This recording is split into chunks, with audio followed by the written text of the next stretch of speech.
आज हम बात करेंगे अंजना सिंह के बारे में। क्या आप सभी जानते हैं कि जब से यश मिश्रा का दूसरी शादी हुई है तब से अंजना सिंह काफी उदास रहती है अपनी लाइफ में। तो वीडियो में आगे बढ़ेंगे और आप सभी को अंजना सिंह की उदासी होने की असली वजह बताएंगे और आप सभी को बताएंगे।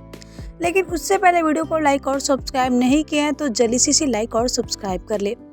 तो जहाँ तक आप सभी जानते हैं कि अंजना सिंह आए दिन सोशल मीडिया पे अपना वीडियो पोस्ट करती रहती हैं, लेकिन हाल ही में अंजना सिंह ने इस वीडियो को जैसे ही पोस्ट किया देखते ही अंजना सिंह के फैंस काफी हैरान हो गए। तो चलिए बिना देरी के हम आप सभी को भी अंजना सिंह का वो वीडियो दिखा देते हैं जिसमें अंजना सिंह काफी उदास नजर आ रही है। तो ये रहा अंजना सिंह का वो वीडियो जिसमें अंजना सिंह काफी उदास नजर आ रही है आप सभी को।